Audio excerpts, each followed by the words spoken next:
In the blood-soaked soil of the American West, some stories aren't just told. They're scarred into the land itself. This isn't a tale of gunslingers chasing gold or glory. This is something far more raw.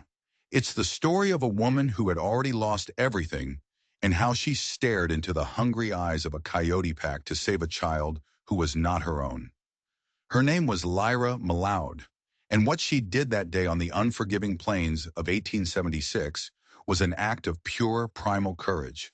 But it was the act that followed 2 days later that would echo into legend. The day a silent, deadly river of 120 painted warriors surrounded her home. They didn't come for war. They came for an answer. The silence was the worst part. Out on the Nebraska plains, silence wasn't just an absence of noise. It was a physical thing, a heavy blanket woven from dust and distance, and the ghosts of what you'd lost. For Lyra Mloud, that silence had a name. Angus, her husband. He had been a man of noise. The deep, booming laugh that could shake the cabin walls. The steady, rhythmic clang of his hammer shaping metal on the anvil. The off-key hymns he'd sing while mending the fences, his voice carrying for miles on the prairie wind. Now the only sounds were the ones the land made. The groaning complaint of the windmill turning in the breeze, the constant, soft whisper of wind through the tall, sun-bleached grass, and sometimes the lonesome, piercing cry of a hawk circling high above in the vast, indifferent blue sky. A sky that saw everything and cared about none of it. It had been a year since the cholera had taken him. It was a swift and merciless thief in the night, stealing the sound and color from her world, leaving her in a bleached-out photograph of a life. She was 34, but the harsh prairie sun and the heavier weight of her grief had etched lines around her eyes that belonged to a woman twice her age. Her hands, once soft enough to cradle a baby, were now calloused and cracked from the brutal work of running the claim alone. It was a hard Scrabble life, just her, clinging to the 160 acres of their homestead like a lone, stubborn tree on a windswept bluff. She was an island in a vast, rolling sea of grass. Most days, the solitude was a strange kind of comfort. It was a space big enough to hold her sorrow. But some days, like today, it felt like a cage, a coffin. The sun of late August beat down with a special kind of cruelty. It was the kind of blistering heat that made the air itself shimmer, blurring the line where the parched earth met the endless sky. Lyra was on the porch, fixing a loose board. The rhythmic thump of her hammer was a hollow, lonely sound, a poor substitute for the memory of Angus's work. She paused, the handle slick with sweat in her palm. She remembered how their son, Thomas, had loved to watch his father work. Thomas, taken by a fever 3 years before Angus had followed him. He would have been 8 this year. The thought came unbidden, a familiar sharp ache deep in her chest. She pressed the heel of her hand against her sternum, as if she could physically hold the pain in. She squinted, looking out over the endless, shimmering expanse of grass. And that's when she saw it. It wasn't a clear sight at first. It was just a disturbance in the heat haze, about a half-mile out, near the dry, cracked earth of the creek bed. A frantic, chaotic knot of motion. A flurry of tawny brown and dusty gray fur. A rolling, tumbling, vicious mass. Coyotes. A whole pack. Usually they were shy, opportunistic scavengers, sticking to the shadows. But the drought had made them bold, and months of starvation had made them desperate. They were no longer scavengers. They were hunters. Lyra's first instinct, the sensible instinct, was to go inside. Bolt the heavy wooden door. She had her Winchester rifle, and the cabin was sturdy. That was the smart thing to do for a woman alone and vulnerable on the plains. But something held her there. Something made her keep looking, because at the very center of that yipping, snarling maelstrom, there was something else, something small and dark and upright. At first she thought it was a calf, wandered away from some distant herd. But it was too small, too human. Her blood didn't just run cold. It froze solid in her veins. It was a child. Lyra didn't think. She didn't weigh the odds. The part of her that was a sensible widow, the part that knew the brutal math of survival on the frontier, was utterly and completely silenced. It was drowned out by a more primal, more powerful instinct. The part of her that was a mother, the part of her that would never stop being a mother. She dropped the hammer. Its clatter on the wooden porch planks was shockingly loud in the oppressive stillness. She spun around and ran back into the cabin, her hands slick with sweat. She fumbled for the Winchester rifle, resting on its heavy pegs above the cold hearth. She didn't have to check if it was loaded. It was always loaded. She grabbed a handful of extra cartridges, stuffing them deep into the pocket of her worn cotton dress, and burst back out into the blinding, brutal sun. She didn't run like a woman in a dress was supposed to run. She hitched up her skirts with one hand, holding the heavy rifle in the other, and she ran like a wild thing. Her worn leather boots kicked up angry puffs of ochre dust with every stride. That half-mile distance was an eternity. The superheated air burned in her lungs, each breath like swallowing fire. The yips and snarls of the coyotes grew louder, more frenzied, a terrifying chorus of hunger. And underneath it all, she could hear another sound now, a high, thin wail, a sound of pure, absolute terror that sliced right through her heart and twisted in her gut. As she got closer, the horrifying scene resolved into nightmarish clarity. The pack, maybe 8 or 9 of them, gaunt and mangy, their ribs showing through their patchy fur, were circling a small boy. He couldn't have been more than 5 or 6 years old. He was Cheyenne, judging by his dark straight hair, his beaded moccasins, and the simple leather tunic he wore. He had a small fallen branch clutched in his hand, and he was swinging it wildly, his face a mask of terror and pure, desperate defiance. One of the coyotes, bolder and more desperate than the rest, lunged. The boy screamed as its teeth tore at the leather of his leggings. That was it. Lyra didn't dare fire from a distance. The boy was too close to the animals. A stray shot could hit him, so she kept running and she screamed. A raw, guttural, inhuman cry that came from the depths of her soul, from the hollowed-out place where her own son used to live. Get away! Get away from him! The coyotes, startled by this new, larger, and much louder threat, hesitated for a split second. Their heads swiveled toward her, lips curled back from yellowed, sharp teeth, low growls rumbling deep in their chests. That was the only opening she needed. She closed the final 50 yards, her lungs screaming, raised the Winchester to her shoulder without breaking stride, and fired. The crack of the rifle shot was like the wrath of God on the silent plains. The lead coyote, the one that had lunged at the boy, yelped once and dropped, kicking spasmodically in the dust. The others scattered, but hunger is a powerful master. They didn't run far. They regrouped a short distance away, watching her, their yellow eyes glowing with malice, waiting for their chance. Lyra didn't waste a precious second trying to reload. She charged right into their midst, using the heavy rifle like a war club. She swung the solid walnut stock with all her strength, bringing it down with a sickening, wet crunch on the head of another coyote that dared to stand its ground. It collapsed with a pathetic whimper. That was enough. The rest of the pack, finally convinced that this was a fight they could not win, broke and fled, melting back into the tall grass and the heat haze from which they came. And just like that, silence descended once more. A silence broken only by Lyra's own ragged, desperate gasps for air, and the boy's terrified, hitching whimpers. She stood there for a moment, chest heaving, the heavy rifle in her hands, 2 dead animals at her feet. The boy had collapsed to the ground, his small body trembling uncontrollably. He wasn't just afraid of the coyotes anymore. He was afraid of her. Slowly, carefully, as if approaching a frightened colt, Lyra lowered the rifle and took a single step toward him. The boy flinched violently, scrambling backward in the dust, his dark eyes wide with a terror that was now directed entirely at her. This pale, strange woman who had appeared out of nowhere, with a thunderstick, smelling of sweat and gunpowder. "It's all right," she said, her voice soft, gentle, trying to soothe him. "I'm not going to hurt you." He, of course, didn't understand her words. He just stared at her, his whole small body coiled like a spring, ready to bolt.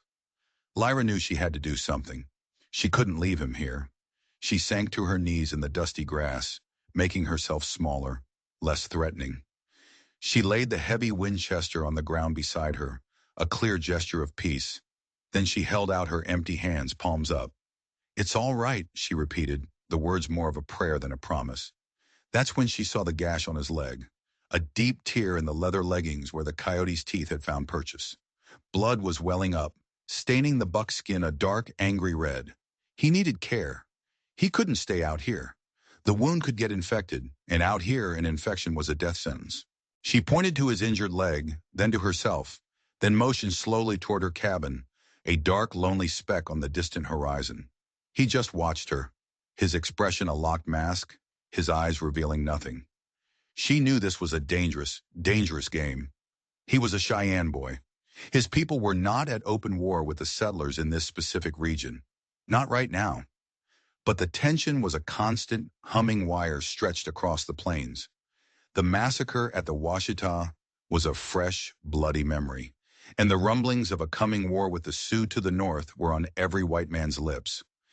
To be found with a Cheyenne child, it could be seen as a kindness, or it could be seen as a kidnapping, an act of war. But looking at him, so small and so utterly alone, bleeding in the dust, none of that mattered. He wasn't a symbol of a larger conflict. He was a child, bleeding and terrified, and she was a mother. That was the only truth that mattered in that moment. She reached out her hand again, slowly, not to touch him, but as an offering, a silent plea. He watched the hand for a long, long moment. Then his eyes, ancient and full of a sorrow she recognized as if it were her own, met hers. He gave a tiny, almost imperceptible nod. Gently, carefully, Lyra scooped him up into her arms. He was lighter than a sack of flour, all sinew and bone. He stiffened at her touch, a tremor of fear running through him, but he didn't fight her. As she stood, cradling the boy, she retrieved her rifle. She looked back at the two dead coyotes, their bodies already drawing flies in the oppressive heat. Then she turned and began the long, slow walk back to the cabin, a Cheyenne boy in her arms, and a deep, gut-wrenching certainty that the quiet, lonely silence of her life had just been broken for good. The quiet she had known was a kind of peace, a peace born of grief. But what was coming, she feared, would be anything but peaceful. The interior of the cabin was a refuge from the glaring sun, cool and smelling faintly of wood smoke, dried herbs, and lye soap. It was the smell of home. Lyra carried the boy directly to the rough-hewn table that Angus had built with his own hands, and gently set him down on its scarred surface. For the first time, she could properly see him. His skin was the color of rich earth, and his black hair, cut straight across his brow, was matted with dust and sweat. His face was streaked with tears, but his eyes, dark and fiercely intelligent, watched her every single move.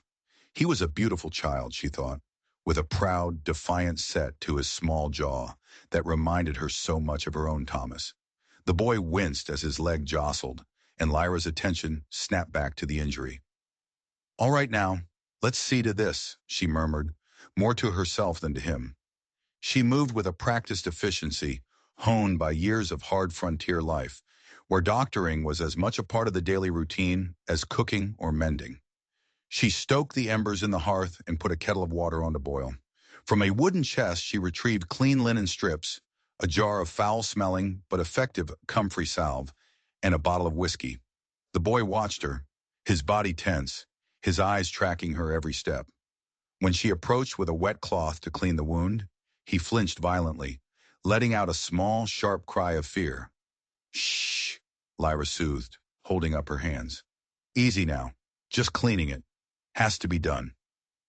She worked slowly, her movements deliberate and calm.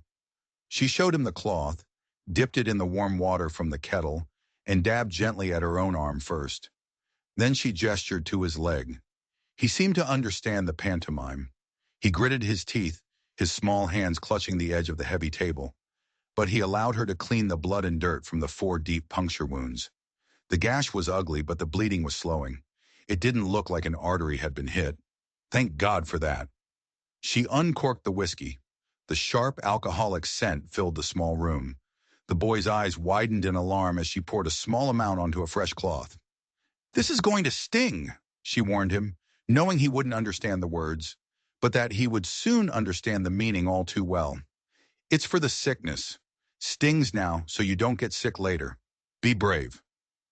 She met his gaze, holding it for a long moment, a silent contract between them, before she pressed the alcohol-soaked cloth to the raw wound. He cried out, a sharp, piercing sound, and his whole body arched in pain. Tears streamed from his tightly shut eyes, but he made no move to push her away. He endured it, his face contorted in a mask of silent agony. Lyra's heart broke for him. She worked quickly, her own eyes stinging with sympathetic tears, cleaning the wound with the fiery liquid before applying a thick, cooling layer of the green comfrey salve. Finally, she wrapped his calf snugly with the clean linen strips. When she was done, he lay back on the table, exhausted and trembling, his breathing coming in shallow, ragged pants. Lyra poured a cup of water from the bucket and held it to his lips. He drank greedily, his dark eyes never leaving hers over the rim of the cup. There was a trust forming in that small space, a fragile, unspoken bridge built across a chasm of language and culture and fear. He was no longer just a Cheyenne boy. He had a face, a presence. He was real. She had saved him, and now she felt a fierce, terrifying protectiveness over him. As dusk began to settle, painting the prairie in hues of deep orange and bruised purple, she moved him from the table to the small cot in the corner. Thomas's cot. She had never had the heart to dismantle it. She pulled a heavy quilt over him, one her own mother had made years ago. He was asleep almost instantly, his dark lashes stark against his flushed cheeks. Lyra sat in her rocking chair, the Winchester now resting across her lap, and watched him sleep. The questions she had pushed aside in the heat of the moment now came rushing in, a merciless flood. Who was he? Where were his people? A child this young would not be wandering alone unless something terrible had happened. Had he just wandered off from a hunting party? Or was it something much, much worse? An attack? Sickness? Her mind raced through the possibilities, each one more frightening than the last. The Cheyenne were nomadic. His family could be 50 miles away by now, or they could be just over the next rise. If they found him here, in a white woman's cabin, what would they think? Would they see the clean bandage and the warm quilt? Or would they see a cage and her as the captor? A sharp, sudden knock on the door made her jump, her hand tightening reflexively on the rifle, her heart hammering against her ribs. It was too late for a casual visitor. No one came calling after dark.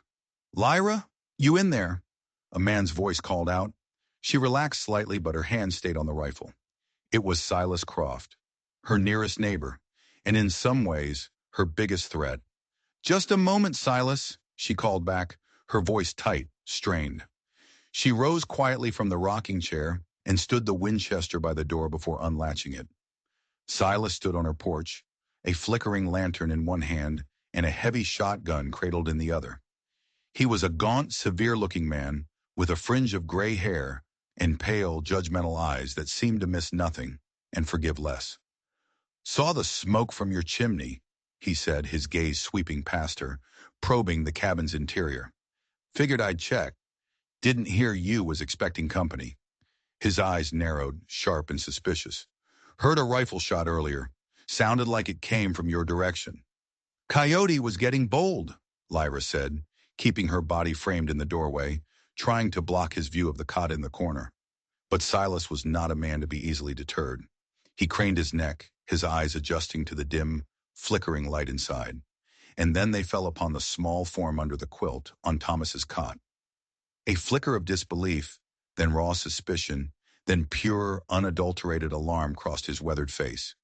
"Good Lord in heaven, Lyra," he hissed, his voice a harsh, shocked whisper. "What have you done? Is that an Indian child?" "He was being attacked by coyotes, Silas. I couldn't just leave him," she said, her voice low and firm, a defensive wall going up around her. "Attacked?" Silas scoffed, though he kept his voice down. "More likely he was bait. You know how they are. A trick. They'll send in a child or a woman to make you soft, and the rest of the war party is waiting in the grass to scalp you." "There was no war party," Lyra snapped, her patience fraying. "Just a little boy and a pack of starving animals." Silas took a physical step back from her door, as if her compassion were a contagion he might catch. His eyes were wide with a fear she found infuriating. That's a Cheyenne whelp, Lyra. I know the look. Their main bands might be north, but there are scouting parties all over. If his people come looking for him here, they won't knock politely. They'll burn you out. They'll kill you. And then, when they're done with you, they'll come for me and mine. He's a child, Lyra repeated, her voice trembling with a rage that surprised even her. What was I supposed to do? Let him be torn apart? You were supposed to be smart, Silas retorted, his voice rising. You were supposed to lock your door and save your own skin. This ain't your fight. This ain't your kin. You turn him out, Lyra. Turn him out now before it's too late for all of us. I will not, she said, the words as solid as rock, as unmovable as the prairie itself. He's hurt. I'll not send a bleeding child out into the night to die. Silas stared at her, his face a hard mask of disgust and pity. You're a fool, Lyra Loud, a sentimental fool. Your grief for your own has made you blind. You've brought a hornet's nest to your hearth. When it stings, don't you come crying to me.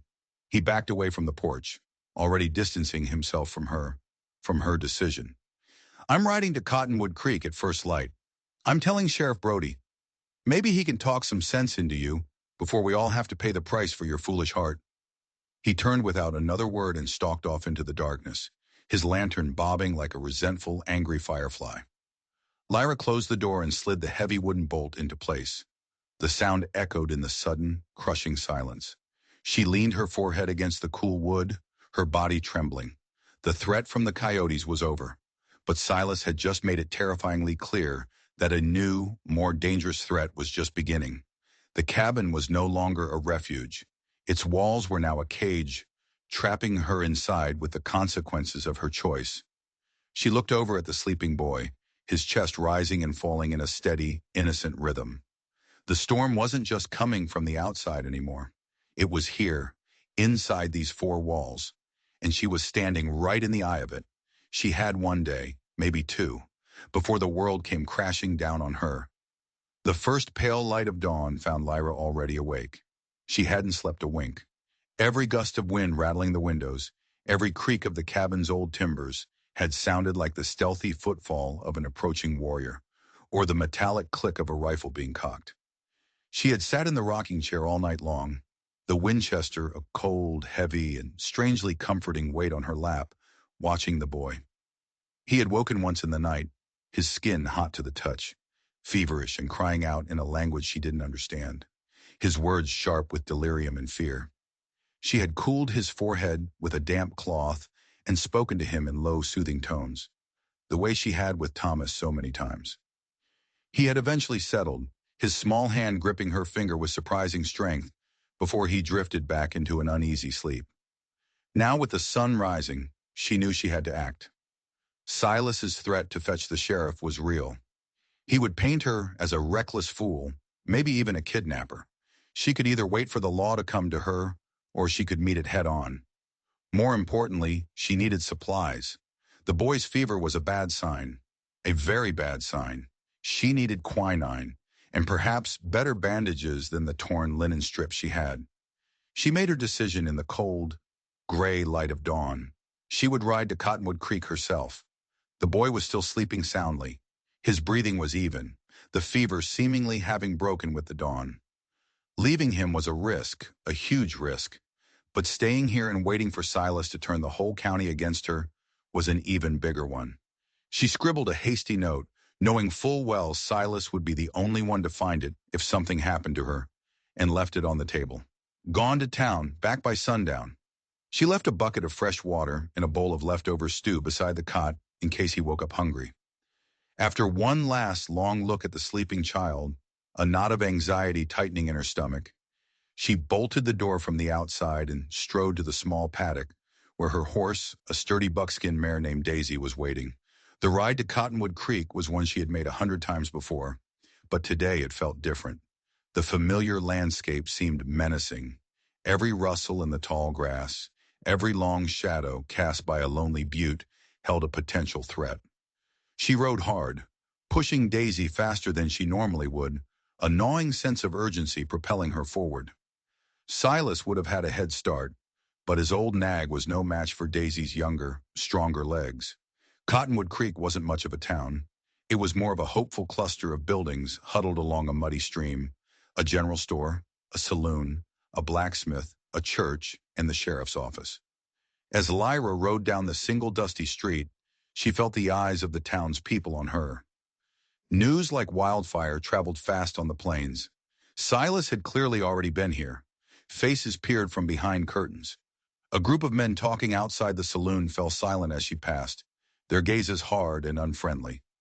Mrs. Abernathy, the storekeeper's wife, who usually offered a kind word and a piece of candy, pulled her own children closer and hurried inside her home, shutting the door firmly behind her.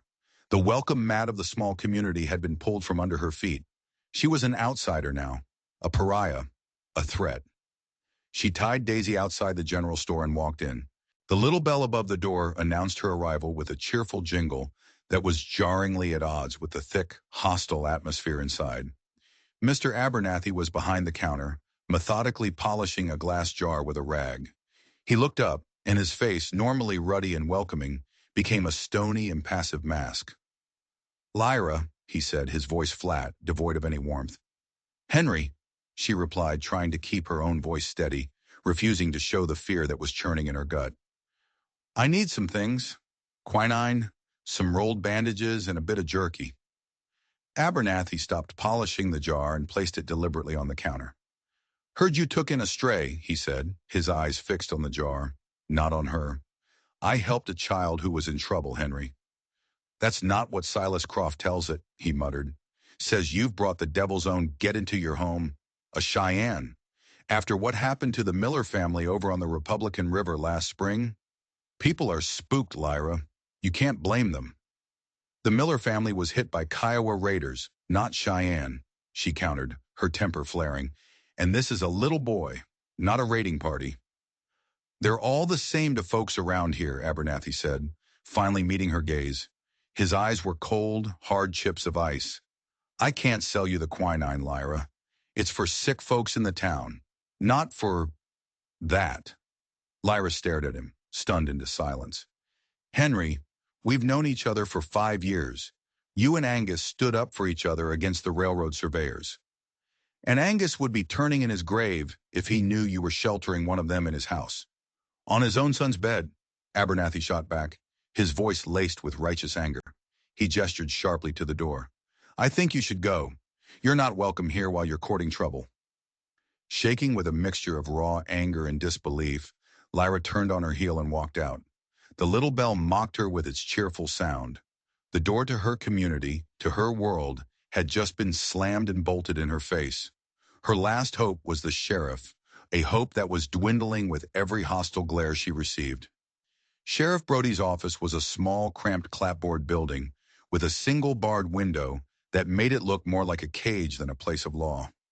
Brody himself was a big man, broad-shouldered with a weathered face and tired eyes that had seen too much violence and too little justice. He was sitting at his cluttered desk, whittling a piece of wood with a long, sharp knife when she entered. He didn't look surprised to see her. "Silas paid me a visit this morning," he said, his voice a low, gravelly rumble. He didn't stop whittling, the shavings curling and falling to the floor. "Caused quite a stir." "Then you know why I'm here," Lyra said, standing before his desk, her hands clenched into fists at her sides. "Abernathy won't sell me medicine for the boy. He's got a fever." "The boy's a Cheyenne, Lyra," Brody said, finally looking up from his work. His eyes weren't hostile like Abernathy's, but they were filled with a deep, weary resignation that was almost worse. "What did you expect?" "I expected common decency. I expected a little Christian charity from the good people of this town who fill the pews every Sunday and pray for God's grace." Brody let out a long, slow sigh, setting his knife and the half-finished piece of wood down on the desk. "Decency gets complicated out here, Lyra. 2 months ago, a Cheyenne hunting party and some Pawnee scouts had a skirmish 20 miles north of here. Left 4 men dead. Last year, the Army had that big dust-up with them down south. To these people," he gestured vaguely toward the street, "a Cheyenne is a Cheyenne. And right now, you're the woman who brought one into our backyard. So you're going to do nothing? "You're the law," she said, her voice laced with disbelief. "The law says you haven't broken any statutes." "Not yet," Brody said, leaning forward, his big hands flat on the desk. His voice dropped. "But I'm giving you advice now, not as the sheriff, but as a man who respected your husband. A storm's coming, Lyra. You can feel it on the wind. The army is pushing the Sioux and the Cheyenne into a corner up in the Black Hills. Sooner or later, that corner is going to explode, and the blast is going to be felt all the way down here. You need to get that boy out of your house." "And take him where?" she cried, her composure finally cracking, the tears she'd been holding back now burning in her eyes. "Leave him on the prairie to die? For all I know, his family is dead." "Take him to Fort Hartsuff," Brody suggested, his tone practical, detached.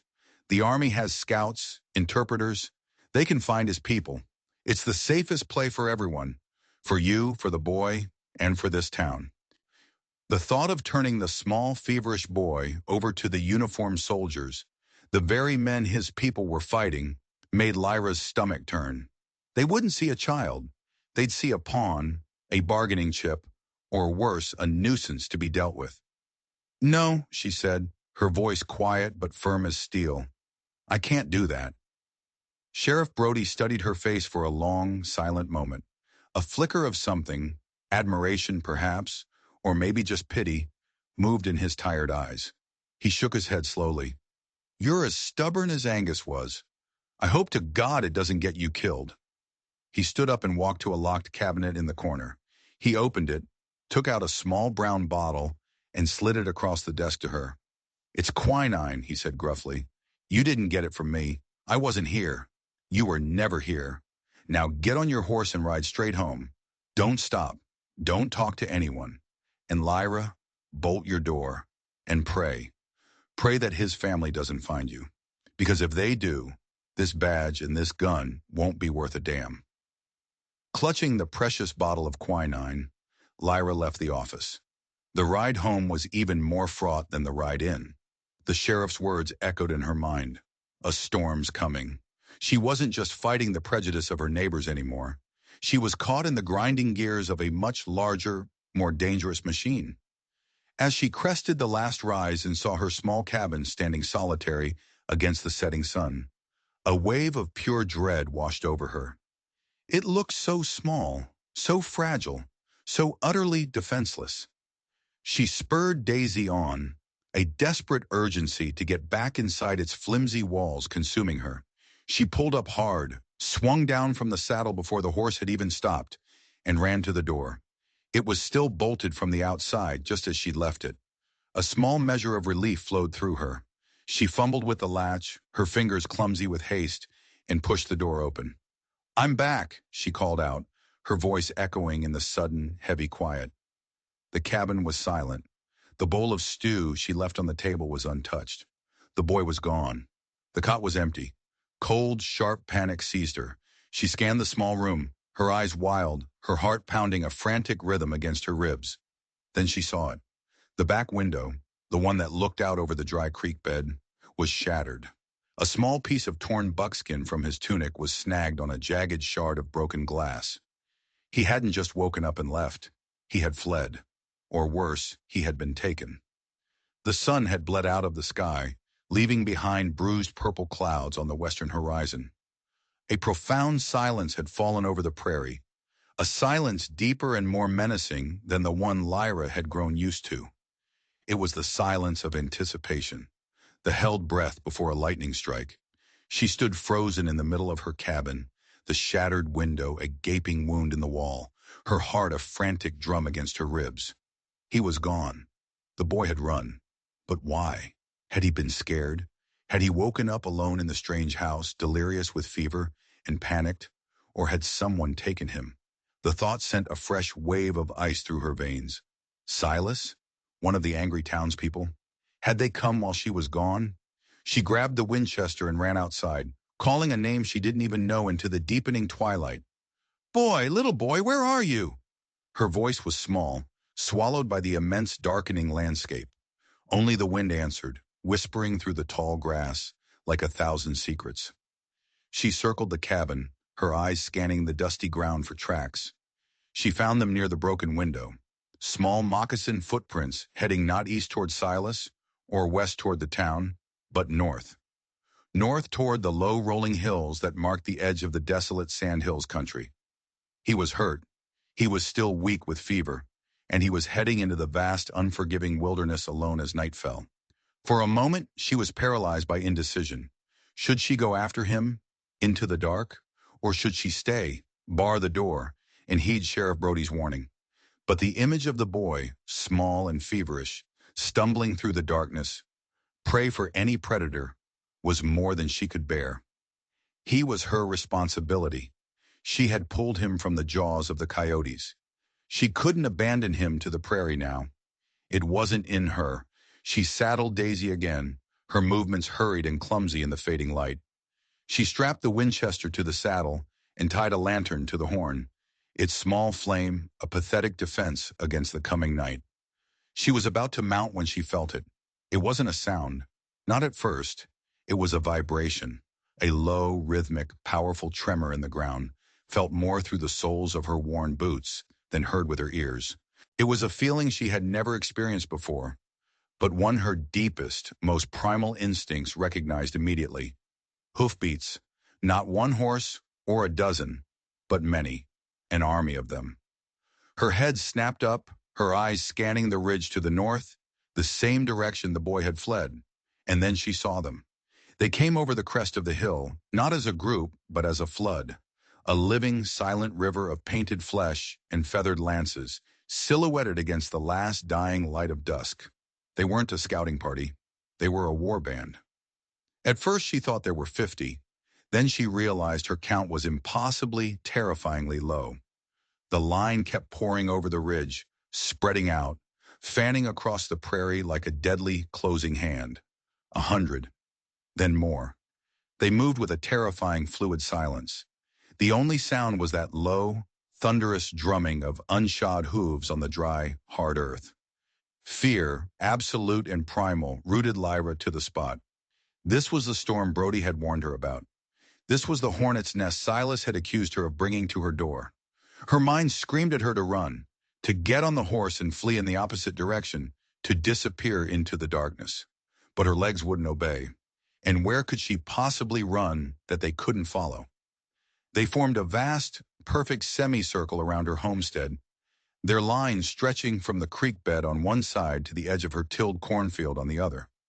120 points of death, each one aimed directly at her heart. They stopped 100 yards out, and the world fell utterly, terrifyingly silent again.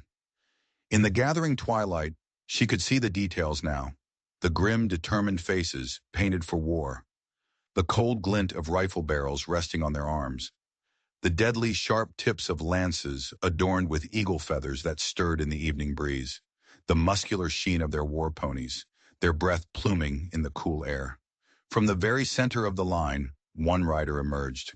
He rode forward slowly, his mount a magnificent black and white pinto that seemed to glide over the ground. The man himself was imposing, a figure of raw power and undeniable authority. He wore a full eagle feather war bonnet that trailed down his back, and his chest was covered by a bone plate breastplate that shone white in the gloom. His face, in the gloaming, looked as if it were carved from granite, and his eyes, even at this distance, seemed to hold the cold fire of a winter star. This was their leader. This was the war chief. This was Death, riding a pinto horse, and he was riding straight for her. Lyra's breath hitched in her throat, her hands straying to the shotgun she had left leaning against the cabin wall. It was a pathetic, futile gesture of defiance against such an overwhelming, impossible force. Bringing it to her shoulder would be suicide, but doing nothing felt like surrender. Her mind raced, a whirlwind of terror and confusion. Where was the boy? Had they found him out there in the dark? Was he alive? Was this a rescue? Or was this a mission of vengeance? Summoning a reserve of courage she didn't know she possessed, a courage born from having nothing left to lose, Lyra let go of Daisy's reins. She took a deep breath, the cool night air feeling like ice in her burning lungs, and she did the one thing they would never expect. She walked away from the potential safety of her horse and her cabin and stepped out onto the porch. She stood there, a lone woman in a faded cotton dress, unarmed, her calloused hands hanging loosely at her sides. She would not cower. She would not hide. This was her home. She had taken in one of their children, not out of malice, but out of mercy.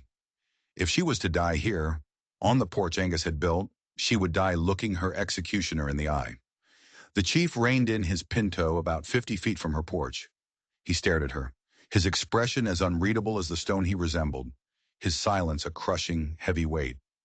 Several other warriors, likely his lieutenants, moved up to flank him, their faces equally grim.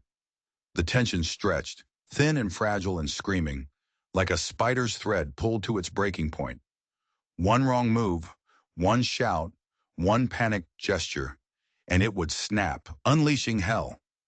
Finally, the chief spoke. His voice was deep, resonant, and carried easily across the still distance.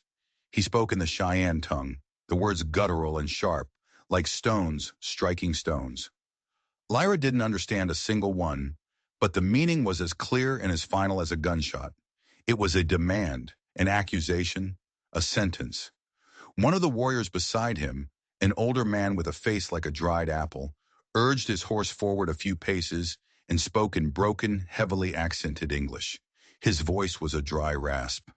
"He asks," the warrior said, his dark eyes burning into her, "where is the boy? He is Stoneheart. The boy is his son. You have taken the son of the chief." Lyra's world tilted on its axis. Her vision swam. The lost child, the feverish boy she had pulled from the snarling jaws of coyotes, was not just any boy. He was the son, the heir, the flesh and blood of the formidable warrior who now held her life, and the lives of everyone in Cottonwood Creek, in the palm of his hand. The stakes, already impossibly high, had just skyrocketed into the heavens. She swallowed hard, her throat as dry as dust. She looked at the impassive granite face of Stoneheart, then at the 120 warriors waiting for his command to erase her from the face of the earth. She had no boy to give him, and she had no way to explain what had happened that wouldn't sound like a desperate lie. The interpreter's words hung in the cold night air, heavy and damning. "You have taken the son of the chief." Lyra's mind reeled. It explained everything. The size of the war party, the grim, unyielding determination on their faces, the terrifying silence of their approach.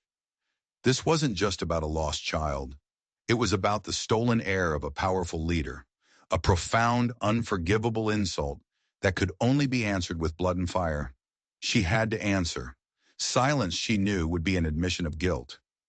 I did not take him," she said, her voice trembling but clear, refusing to break. She directed her words to the older warrior, the interpreter. "I found him. He was being attacked by coyotes." She pointed toward the dry creek bed, the spot where she had found him, though it was now lost in the deep, impenetrable twilight. "I saved him. I brought him here. I cleaned his wounds." The interpreter relayed her words to Stoneheart in a flurry of Cheyenne. The chief's granite expression did not change. He listened, his eyes never leaving hers, and then spoke another short, sharp phrase. "He says the boy would not be here if you did not take him." The interpreter translated, his voice flat. "He says white settlers steal land, they steal buffalo, and they steal children. He says you lie." A wave of pure, hopeless despair washed over Lyra. How could she prove it? It was her word against a lifetime of their people's pain and suspicion. It was hopeless. The warriors were beginning to shift restlessly, their ponies sensing the rising tension, their whispers a low, angry growl like a gathering storm. "I am not lying," she insisted, her voice rising with a desperation she could no longer contain. "His leg was injured. I bandaged it. He had a fever. I went to the town for medicine." She looked around frantically, as if the proof might just be lying there on the porch. "He was here, on a cot inside. But he got scared. He broke a window and he ran away while I was gone." The interpreter translated again. Stoneheart listened, his gaze unblinking. Then his eyes swept over her small cabin, pausing, settling on the dark, jagged square of the broken window. For the first time, a flicker of something, uncertainty perhaps, crossed his stern features. He barked a sharp order. Two warriors immediately dismounted, and with their rifles held at the ready, cautiously approached the cabin. Lyra's heart hammered against her ribs so hard she thought it would break. She stood perfectly still, knowing any sudden movement could be misinterpreted as a threat, could be the spark that ignited the powder keg. The two warriors peered through the broken window. Then, one of them pushed open the door, which was already ajar, and they disappeared inside. The wait was an eternity. The silence of the plains returned, thick with menace, pressing in on her from all sides. Lyra could feel the hatred of 120 men focused on her, like the heat from a furnace. To them, she wasn't Lyra Maloud. She was the embodiment of all the wrongs, all the betrayals, all the broken treaties their people had suffered. After a minute that felt like a lifetime, the two warriors emerged from the cabin. One of them was holding something up for the chief to see. It was the bowl of stew she had left out, now cold and congealed. The other held up the small, empty brown bottle that had contained the quinine from Sheriff Brody. He spoke rapidly to Stoneheart, his voice sharp and loud in the stillness. The chief's gaze shifted from the bottle back to Lyra. He barked a question. He asked why a captor would give medicine. The interpreter said, a note of genuine confusion now in his own voice. "Because I am not a captor," Lyra cried, the words tearing from her throat. "I am a mother. I was trying to help him." Just as the words left her mouth, a commotion broke out at the far edge of the war party, near the northern hills. A few warriors turned, shouting. A path opened in the line of horsemen, and two riders came through, a small, slumped figure held between them. It was the boy. He was alive. A wave of relief so powerful it made her knees weak washed over Lyra. They had found him. The boy, whose name she now knew was the son of Stoneheart, was disheveled, and his face was pale in the moonlight, but he seemed to be unharmed. One of the warriors lifted him from the horse and set him gently on the ground before his father. Stoneheart dismounted in one fluid, graceful motion and knelt before his son. He put his large hands on the boy's small shoulders, his stern, hard face softening with a fierce, profound relief that needed no translation. He spoke to his son in low, urgent Cheyenne. The boy, no longer the terrified child from the creek bed, but the son of a chief, answered him. He spoke quickly, his small hands gesturing, painting a picture with his words. He pointed back toward the creek. He pointed to his own bandaged leg. Then he did something that changed everything. He turned, and his dark eyes found Lyra, standing alone and trembling on the porch. He pointed a small, steady finger directly at her. The warriors tensed. Lances were raised slightly. Rifles were shifted. This was it. The moment of judgment. The word of a child against the life of a woman. But the boy wasn't pointing an accusation. He spoke again, his child's voice carrying clearly in the dead stillness of the night. Then he limped forward a few steps toward the cabin and pointed at the ground just off the porch where the bodies of the two coyotes she had killed still lay, untouched in the growing darkness. The old interpreter's eyes widened. He listened intently to the boy, then turned to Lyra. His expression had transformed completely from suspicion to utter astonishment. "The boy, Noah, he tells his father," the interpreter began, stumbling over the English words. "He says he was lost. He followed a rabbit into the tall grass. He says the dog soldiers," he gestured to the dead coyotes, "they came for him. They bit him. He says you came from the sun with a thunderstick. He says you fought them.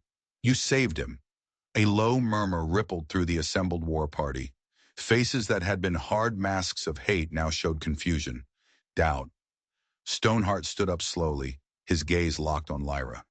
He was seeing her for the first time, not as a liar, not as a thief, not as an enemy, but as the strange, fierce woman from his son's story.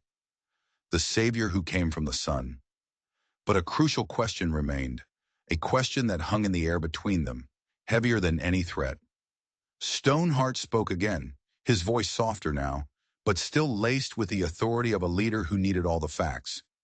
The interpreter turned to her. "The chief understands you saved him," he said. "Now he asks, why? Why would a white woman save a Cheyenne boy?" It was the most important question of all, and Lyra found she had no easy answer. How could she explain it? How could she bridge the chasm of 100 years of war and hatred with mere words? How could she describe the hollow, constant ache in her chest for her own lost son? How could she explain the ferocious, primal instinct that had overridden all fear, all reason, all sense of self-preservation? Words were inadequate, so she used the one thing she had left. Her hand went to the collar of her worn dress, to the thin silver chain she always wore, hidden from sight. She pulled it out. At the end of it was a small oval-shaped silver locket, tarnished with age and love. It was her most precious possession, the only thing of value she had left in the world. With trembling fingers, she opened it. She stepped down from the porch and walked slowly, deliberately across the dusty ground, stopping just a few feet from the formidable chief. The warriors watched her every move, their eyes following the small, glinting piece of silver in her hand. But no one tried to stop her. She held out the open locket. Stoneheart looked down. Inside were two tiny, faded tintype portraits. On one side was a younger Lyra, her face softer, her eyes bright, a small, hopeful smile on her lips. On the other side was a small boy, with serious eyes and a mop of light brown hair. Her son, Thomas. She didn't need the interpreter for this. She looked from the faded picture of Thomas to Noah, who now stood safely beside his father, clutching his hand. Then she lifted her eyes and met Stoneheart's intense gaze. She touched her chest, over her heart. "My son," she said, her voice thick with unshed tears. "He is gone. To the sky." She pointed upward, toward the vast, star-filled expanse above them. Then she looked at Noah, at his living, breathing son. "Your son." The chasm between them, of race, of language, of a history written in blood and betrayal, vanished in that single, shared, sacred instant. He was not just a war chief. He was a father who had almost lost his child. She was not just a white settler. She was a mother who had already lost hers. In her eyes, he saw not an enemy, but the reflection of his own love, his own fear, his own profound relief. He saw her humanity, and she saw his. He reached out, and with a surprisingly gentle finger, he lightly touched the edge of the locket. He looked at the picture of Thomas for a long, silent moment, then back at Lyra. He gave a slow, solemn nod. He understood. Everything. He straightened up to his full, impressive height and spoke to his men. His tone was no longer harsh and demanding. It was calm, decisive. The war party as one relaxed. Lances were lowered. Rifles were slung back over shoulders. The immediate threat, the crushing weight of impending death, had evaporated like a morning mist. Stoneheart turned back to his son and placed a hand on his head. Then he looked at Lyra, and for the first time, she saw something other than suspicion or authority in his eyes. It was respect. Deep, profound respect. He gave a sharp command. One of his lieutenants dismounted, untied a magnificent, richly painted buffalo robe from his saddle, and laid it at Lyra's feet. It was a gift of immense honor, a payment of a debt. Stoneheart spoke a final word to the interpreter. "He says the debt is paid," the old man translated, his voice now filled with a quiet awe. "He says the name of Lyra Mloud will be spoken with honor in the lodges of the Cheyenne. He says you are a woman of great courage, a mother's heart." Without another word, Stoneheart swung himself back onto his pinto. He gathered his son up before him in the saddle. He gave Lyra one last, long look, a look that acknowledged their shared, secret understanding. Then he turned his horse and led his warriors away. They melted back over the northern ridge as silently and as swiftly as they had come, the thunder of their hooves fading until only the whisper of the wind remained. Lyra stood alone in the darkness, the precious buffalo robe at her feet, the silver locket still clutched tightly in her hand. The storm had come, and it had broken, and in its wake it had left not destruction, but a strange, profound, and impossible peace. The story of Lyra Mloud and the son of Stoneheart was never written in any official history books. It wasn't a battle that changed the course of a war, but it was a moment that changed the course of human hearts. In the vast, lonely expanse of the American West, a widowed farmer's wife proved that the fiercest courage isn't found in the barrel of a gun, but in the boundless depths of a mother's compassion. She faced down a war party, not with defiance, but with the shared universal truth of a parent's love, a language that needs no translation. What would you have done in her place? Let us know in the comments below. If this incredible story of frontier grit and unexpected grace moved you, please honor Lyra's memory by hitting that like button and share it with someone who loves a powerful story. And most importantly, make sure you subscribe to our channel for more unforgettable tales from the heart of history. Thank you for watching.